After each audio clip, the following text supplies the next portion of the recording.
नमस्कार साथियों। आज की दोपहर के समय की बातचीत में आप सभी का हार्दिक स्वागत है। आज हमारे साथ श्री लवनेश जैन जो फिशिंग पर आप अपना व्याख्यान देंगे हैं। मैं उनसे अनुरोध करता हूं कि वो अपना व्याख्यान शुरू करें please.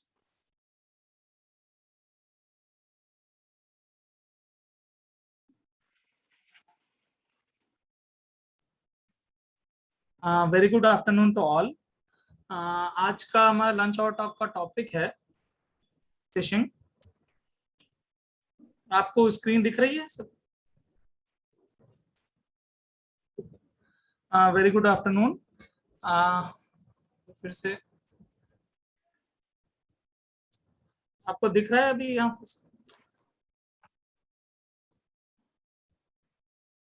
Very good afternoon to all. हमारे आज का लंच और टॉक का टॉपिक है फिशिंग। जो कंटेंट्स हैं, जो हम चीजें डिस्कस करेंगे, पहले कॉमन डाउनहोल कॉम्प्लिकेशंस। उसमें जो मेनली जो मैकेनिकल स्टकअप, जब हम वर्कआउट करते हैं मैकेनिकल स्टकअप होता है, उसके बारे में डिस्कस करेंगे। फिर फिशिंग के बारे में कॉजेज, उसके कंसिडरेशंस, बीएचए स्टैंडर्ड क्या होता है फिशिंग का, फिशिंग और मिलिंग टूल्स कौन कौन से होते हैं, और डूज एंड डोंट्स। सबसे पहले कॉमन डाउनहोल कॉम्प्लिकेशंस जो भी हम वर्कआउट के दौरान हमें फेस करने होते हैं, उसमें सबसे पहला स्ट्रिंग स्टकअप आता है। भरी वो मैकेनिकल स्टक हो कि सीमेंट की वजह से स्टक हो या डिफरेंशियल स्टक हो। दूसरा आता है स्ट्रिंग या बिट फेलियर। वो किसी भी अलग अलग रीजंस की वजह से हो सकती है। हमारी ट्यूबिंग स्ट्रिंग फेल हो जाए या ड्रिल पाइप स्ट्रिंग फेल हो जाए। और आता है थर्ड है केसिंग फेलियर। भले केसिंग लीक हो जाए, केसिंग स्प्लिट, बर्स्ट, पार्ट हो जाए या कोलैप्स हो जाए। तो mechanical stuck up mainly mechanical stuck up के दो ही रीजंस हैं: improper hole cleaning and presence of junk in the hole. कि कुछ भी गिर गया या अगर पैकर स्टक है या तो स्टकअप पूरा हो जाएगा। तो इट इज बेटर कि हम प्रिवेंटिव मेजर्स लें, स्टकअप ना हो। तो प्रिवेंटिव मेजर्स के लिए हैं circulate cuttings out properly to tripping out, prior to tripping out. Pull out करने से पहले एक बार सर्कुलेट, आपको पुल आउट तभी शुरू करना है तो जब तक सारी कटिंग्स बाहर नहीं आ जाती। और वर्टिकल वेल्स में हाई विस्कस पिल यूज करें, और अगर हाई एंगल वेल्स हैं तो लो एंड हाई विस्कस पिल्स का कॉम्बिनेशन यूज करें। और कनेक्शन टाइम का ध्यान रखें कि जब हमें अगला एक कैली के बाद दूसरा जॉइंट जोड़ना है तो मिनिमम कनेक्शन टाइम लें। और अगर सारे प्रिवेंटिव मेजर्स के बाद भी स्टकअप हो जाता है तो पहला जो फ्रीइंग प्रोसीजर है, तो फर्स्ट एक्शन क्या होना चाहिए? फर्स्ट एक्शन होना चाहिए कि हम पहले सर्कुलेशन एस्टेब्लिश करने का कोशिश करें। ऐसा नहीं डायरेक्टली हम पुल नहीं देंगे, पहले आप सर्कुलेशन एस्टेब्लिश करिए। अगर सर्कुलेशन एस्टेब्लिश हो जाता है और जो अगर सैंड है स्टकअप का रीजन, अगर वो लिफ्ट हो जाती है तो स्ट्रिंग फ्री हो जाएगी। अगर उससे नहीं होता है, आप टॉर्क भी दे सकते हैं और नीचे जाने का ट्राई करें पहले।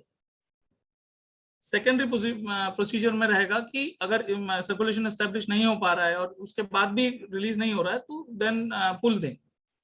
बट जब पुल देते वक्त हमें ध्यान रखना है कि मैक्सिमम पुल हम कितना दे सकते हैं। और अगर तो भी मैक्सिमम पुल के बाद भी रिलीज नहीं होता है तो फिर फिशिंग प्रोसीजर शुरू होता है, जिसमें हम जो भी फ्री पाइप है उसको बैक ऑफ कर देते हैं और वॉश ओवर के बाद फिशिंग असेंबली रन करके फिश करते हैं। अब आता है हमारा मेनली फिशिंग क्या है। तो fishing basically releasing and removal और रिकवरी ऑफ ट्यूबुलर और any undesirable material left in the well. तो कोई भी चीज जो हमें रुकावट पैदा कर रही है, वर्कआउट करने गए हैं और हमें रुकावट पैदा कर रही है, तो उसको निकालने को हम फिशिंग कहते हैं। और फिशिंग का हर एक एग्जैक्ट सीक्वेंस डिपेंड करता है प्रॉब्लम पे कि क्या प्रॉब्लम है।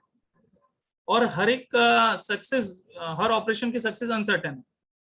तो बिकॉज इसकी सर्टेनिटी नहीं है, इस वजह से ये फिशिंग बहुत ही कॉस्ट इंटेंसिव और टाइम कंज्यूमिंग जॉब है। तो हमारी पहली कोशिश यही रहती है कि फिशिंग कैसे अवॉइड की जाए। कॉजेज जो मेनली देखे गए हैं, सबसे ज्यादा ह्यूमन एरर है। जो फिशिंग जिसकी वजह से फिशिंग होती है, corroded equipment and tubing, stuck packers, damaged casing, logging tool stuck up, premature setting, भले सीमेंट की प्रीमेच्योर सेटिंग हो जाए या ब्रिज प्लग सेटिंग डेप्थ से पहले ही सेट हो जाए, and falling of slip dies और अदर आइटम, कुछ भी काम करते हुए छोटी चीज गिर गई तो वो स्टक अप हो सकता है उससे। अब फिशिंग कैसे, क्या फिशिंग का मेथड क्या होगा, उसके लिए हमें कुछ चीजें कंसिडरेशंस में होती हैं।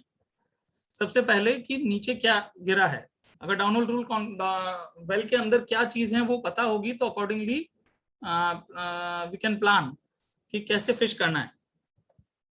वेलबोर कंडीशंस कि क्या है, अगर स्टक है तो किस चीज से स्टक है, अकॉर्डिंगली उसका फ्री पॉइंट कहाँ है, कितनी डेप्थ पे स्टक है, वेल का प्रोफाइल क्या है, इंक्लाइंड है, वर्टिकल है, हॉरिजॉन्टल है, बिकॉज सबसे वर्टिकल वेल में फिशिंग करना is more easy as compare to inclined wells. तो अकॉर्डिंगली टूल्स कौन कौन से अवेलेबल हैं, फिशिंग टूल्स कौन कौन से अवेलेबल हैं, क्या क्या, तो वही डिटरमाइन करता है कि हम कौन से मेथड से प्रोसीजर ऑफ फिशिंग क्या रहेगा। स्टैंडर्ड फिशिंग बीएचए में सबसे बॉटम में ओवरशॉट या एनी अदर कैचिंग टूल, उसके ऊपर बम्पर सब, उसके ऊपर हाइड्रोलिक जार, उसके ऊपर drill collars and jar intensifier and accelerator, और उसके ऊपर ड्रिल पाइप्स। ये बेसिक स्टैंडर्ड फिशिंग बीएचए होता है, पर as per conditions of the well वो हम जार एक्सीलरेटर डीप वेल से इंक्लाइन वेल्स में ज्यादा यूज किया जाता है, फिशिंग जार और बम्पर सब भी आइडियली यूज किया जाता है, but depending on the situation use किया जाता है। अब अगला टॉपिक है fishing end milling tools. Basically tubular catch, ज्यादातर हमारा जो फिश होती है वो ट्यूबलर्स होते हैं, तो ट्यूबलर्स को हम दो तरीके से पकड़ सकते हैं, बाहर से या अंदर से। तो पहले एक्सटर्नल कैचिंग टूल्स के बारे में, सबसे मेन जो टूल है वो है ओवरशॉट।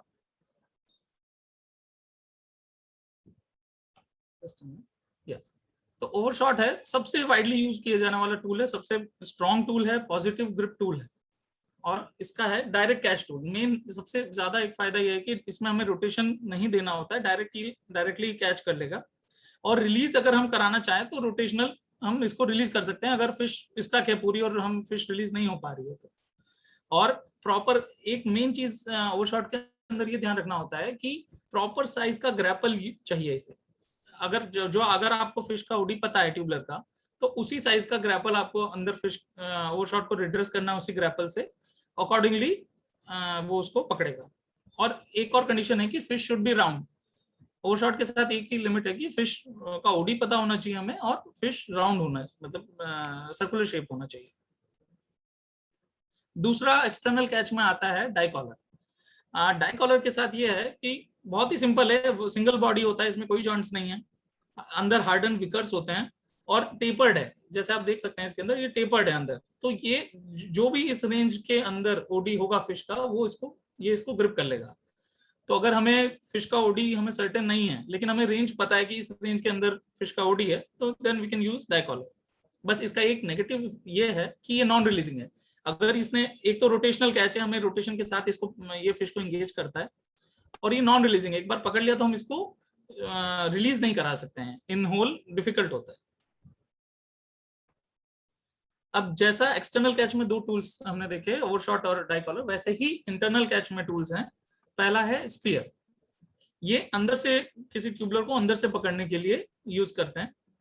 इसके अंदर ये डाइज, स्लिप डाइज होती हैं, ये फिश के अंदर जाके एक्सपांड हो जाएंगे, जब हम पुल देंगे तो एक्सपांड होंगी और ग्रिप करेंगे चारों तरफ। ये भी फिश आईडी स्पेसिफिक है, हमें पता होना चाहिए कि हमारी फिश का आईडी क्या है, accordingly we will select the spear. और इसका एक पॉजिटिव ये है कि हम रिलीज करा सकते हैं, it is a releasing tool.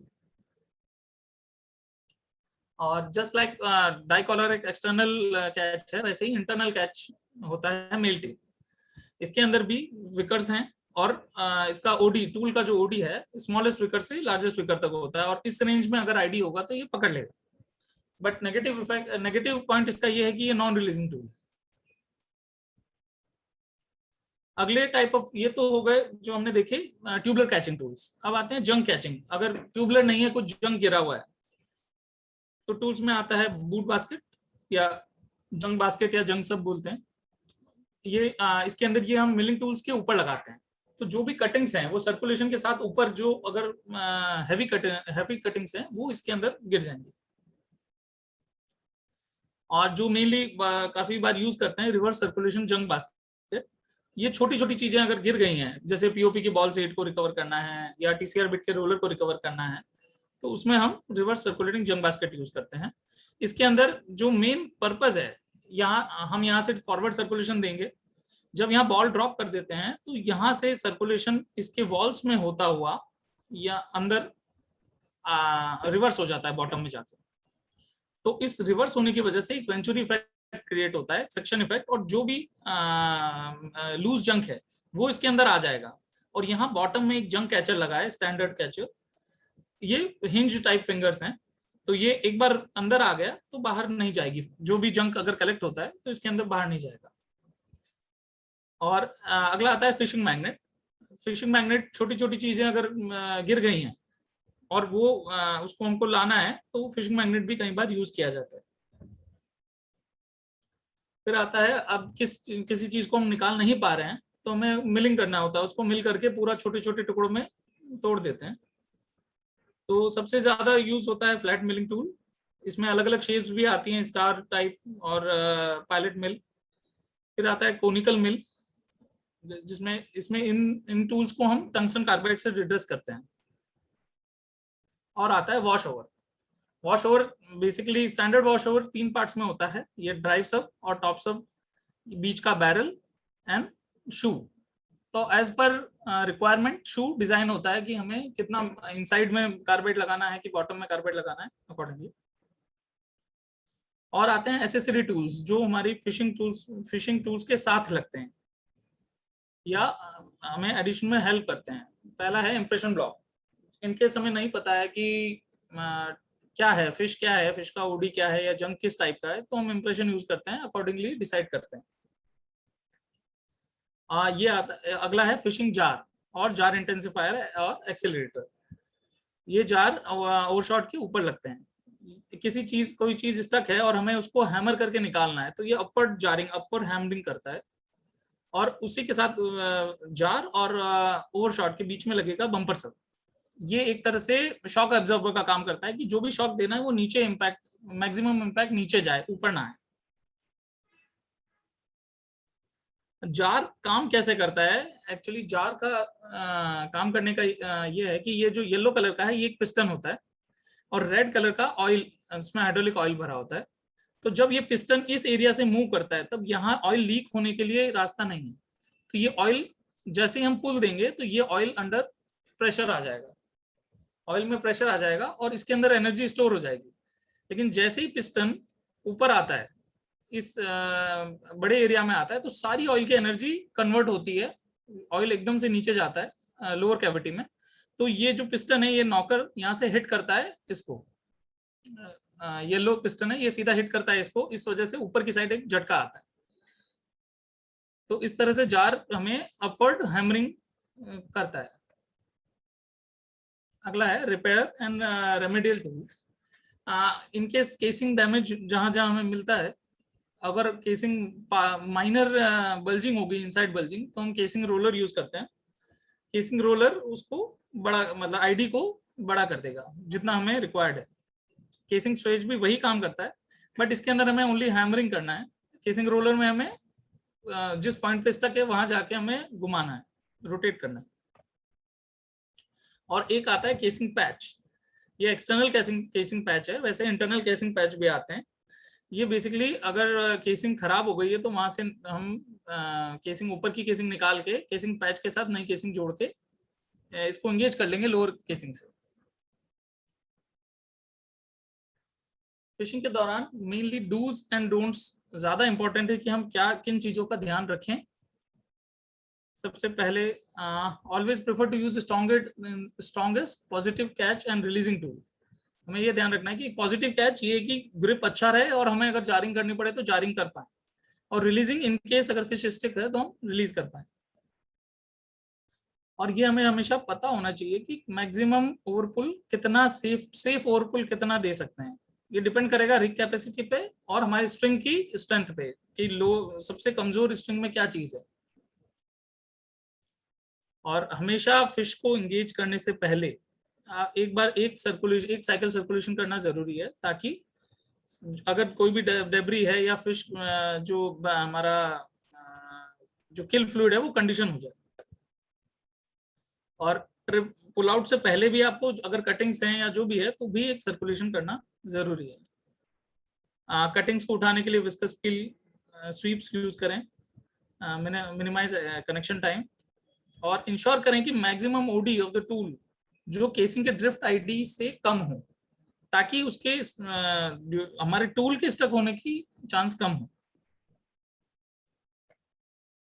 Always maintain proper tally, ये बहुत जरूरी है कि हम टैली प्रॉपर मेंटेन करें जब भी फिशिंग, ये तो इन जनरल तो करते ही हैं और फिशिंग के दौरान एक्स्ट्रा केयर करनी चाहिए। और हर बीएचए जो भी चीज हम डाल रहे हैं वेल के अंदर उसको उसका बीएचए बनाना जरूरी है। ये एक फॉर्मेट है जो एसओपी में भी दे रखा है, वर्कओवर के एसओपी में फॉर्मेट है। तो अकॉर्डिंगली हमें detail day wise and shift wise जो भी बीएचए लोअर हुआ है उसकी with proper OD and ID and length BHA बनाए। और अगर ट्रिप्स हो रही हैं, लगातार फिशिंग ट्रिप्स और milling trips number of trips हो रही हैं, तो एक पर्टिकुलर फॉर्मेट में उसकी एंट्री करें, तो ताकि हमें अगर इन केस कॉम्प्लिकेशन और इंक्रीज होता है तो हमें पूरा बैक हिस्ट्री पता हो कि कब कब क्या हुआ। सारे drill pipes, pub joints, crossover जो भी लोअर हो रहा है वो प्रॉपर साइज के गोगेज से गोगेज करें। Ensure that hole of fishing tools is not choked. ये एक मेनली बड़े टूल्स में तो नहीं होता है, बट अगर आप स्पीयर यूज कर रहे हैं तो स्पीयर का होल बहुत ही छोटा होता है। तो अगर हमने नहीं ध्यान दिया और चोक है तो हम सर्कुलेट नहीं कर पाएंगे जब उसको लोअर कर देंगे। तो इसलिए हमेशा होल चेक करने के बाद ही लोअर करें। रिवर्स सर्कुलेशन, जब भी ड्रिल पाइप्स या left hand drill pipe, right hand drill pipe पहली बार वेल पे यूज हो रहा है, क्योंकि हर 10-15 दिन में उसमें रस्ट या स्केल जम जाता है, तो इसलिए रिवर्स सर्कुलेशन करके सारा कचरा बाहर निकालें। और एक जब भी फोटोग्राफ हम भेजते हैं कि जंक आया है, वेल से निकला है, इंप्रेशन निकला है, तो एक स्केल भी उस फोटो में रख दें, तो उससे एक आइडिया लग जाता है कि वो कितने सेंटीमीटर की है या एमएम की है। एक रिलेटिव आइडिया लग जाता है। डोंट्स, अलग अलग साइज, वेट और ग्रेड के ड्रिल पाइप्स यूज ना करें ट्रिपिंग के दौरान। मिक्स साइज के बैंड और जो ड्रिल पाइप बैंड है या ट्यूबिंग बैंड है उन्हें यूज ना करें। किसी भी टूल को हाइट से थ्रो ना करें। मेनली जैसे जंग सब है, ओवर शॉट्स हैं, ये टूल का बीच में बॉडी जो है वो थोड़ी पतली होती है, तो इनकेस अगर आप हाइट से थ्रो करेंगे तो वो डैमेज हो सकते हैं। रिलीज फिश टूल्स, अगर फिश टूल्स में फंसी है तो जब तक आपको पता ना हो रिग पे तो रिलीज ना करें। बेटर है आईएम से पूछें या फिशिंग मास्टर से पूछ के ही उसको रिलीज करें। और सबसे इंपॉर्टेंट ये आता है कि आप यहाँ टोंग को जो लगाते हैं खोलने के लिए या मेकअप के दौरान, सिर्फ टॉप सब में ही आपको पावर टोंग या जो भी लगाना है मैनुअल टोंग, नीचे बॉडी और गाइड में ना लगाएं। सेम गोज विद जंग बास्केट, जंग बास्केट के अंदर भी बैरल पे ना लगाएं। और एक और इम्पोर्टेंट पॉइंट है कि रोप कभी भी ड्रिल पाइप्स के जॉइंट्स के बीच में टाइटनिंग करते वक्त जनरली रिग्स पे रहता है, रोप लगा देते हैं, वो यूज ना करें। बेटर है आप अगर ड्रिल पाइप टाइट हो गया तो पावर टोंग से खोलें। बस thank you very much for this listening to this presentation and मेरा क्वेश्चन है कि अच्छा आवाज आ रहा है मेरा? हाँ आ रहा है आवाज, बोलो। हाँ, मेरा क्वेश्चन है कि जो स्पीयर हम यूज करना होता है तो कौन से फिश में जनरली हम स्पीयर को यूज करेंगे? बाकी का तो मेरे को पता है, तो स्पीयर हम कहाँ पे यूज कर सकते हैं? स्पीयर हम जनरली उस केस में यूज करते हैं जहां बाहर से हम नहीं पकड़ पा रहे हैं। सबसे पहले प्रेफर यही करेंगे कि बाहर से कैच करें, एक्सटर्नली कैच करें, क्योंकि वो ज्यादा स्ट्रांग होते हैं। Overshot is more strong than spear. But अगर फिश का ओडी बहुत बड़ा है कि हम बाहर से उसको कैच नहीं कर सकते, तो उस केस में हम स्पेयर पे जाएंगे। Okay, thank you. और दूसरा क्वेश्चन है कि फिशिंग के टाइम पे हमारा लोअर जो स्ट्रिंग है उसका वेट कितना हो तब हम उसको यूज कर सकते हैं? बैक ऑफ का ऑप्शन तो है अगर हमारा लॉन्ग स्ट्रिंग का हम फिशिंग कर रहे हैं, पर कितना वेट तक हम ओवरशॉट या फिर डाई कॉलर को यूज कर सकते हैं? मतलब ये कहने का मतलब कितना पुल दे सकते हैं? हाँ, मतलब स्ट्रिंग वेट 5 टन या 6 टन है या 10 टन है, तो क्या हम उससे लिफ्ट कर सकते हैं ओवरशॉट या डाई कॉलर कर सकते हैं। देखिए ओवरशॉट जो यहाँ 5.5 केसिंग के अंदर जो ओवरशॉट यूज होता है उसकी स्ट्रेंथ 105 टन से ज्यादा है। टू बी प्रिसाइज 136 टन की कैपेसिटी है ओवरशॉट की, और स्पीयर की अराउंड 70 to 80 टन होती है कैपेसिटी। तो इसलिए कोई दिक्कत नहीं है, हम पुल जितना दे सके, हमारी रिग कैपेसिटी लिमिटिंग फैक्टर हो जाती है फिर। ओके सर, बात की है। हाँ लमनेश जी, आप जो जारिंग एक्शन बता रहे थे, एक्चुअली उस समय मेरा नेटवर्क चला गया था, वो दोबारा एक्सप्लेन कर देंगे? Yes sir, just a minute.